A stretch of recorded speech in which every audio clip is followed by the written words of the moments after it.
1 minute તમારું આ મને આપશો? દાખલા તરીકે આ ખેડૂતનું 7/12 છે. 7/12 અહીંયા નકશો આવે છે ખેડૂતનો, જ્યાં પ્રમોલ્ગેશન થઈ ગયું છે ને એમાં અહીંયા નકશો આવે. આ નકશા જ્યાં ન આવતો હોય, જે તમે કહો છો ને 7/12 વાળું, અહીંયા એવું નકશો ના આવે, ત્યાં એવું લખીને આવે કે જમીન માપણી સમયે તમે તમારા ખેતરનો કબજો દર્શાવી શકેલ નથી. ખબર નથી જમીન બરાબર છે. માપણી ક્યારે થઈ ગઈ એ જ ગામમાં કોઈ નથી ખબર. આખી હવામાં માપણી થઈ ગઈ અને સરકાર આગળ કંઈ બાનું ના મળે એટલે છેલ્લે આવું લખીને એમાં મૂકી દે છે કે કબજા સમયે તમે તમારો માપણી સમયે તમે તમારો કબજો દર્શાવી શકેલ નથી. અને આવા એક નહીં અનેક ખેડૂતોના સર્વે નંબરમાં અહીંયા લખેલું આવે છે.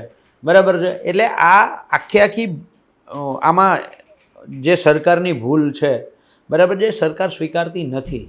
ન સ્વીકારવાનું કારણ એ છે કિશન કે એક તો આ યોજના જે તે સમયે અમલમાં, આ કેન્દ્ર સરકારની મૂળ યોજના છે. 2008-9માં યુપીએ સરકારે આ યોજનાનો આખો ડ્રાફ્ટ તૈયાર કર્યો. 492 પાનાનો લગભગ, હું આ કદાચ પાના ભૂલતો ના હોઉં તો 492 પાના છે, એનો આખો મેન્યુઅલ તૈયાર કર્યો છે.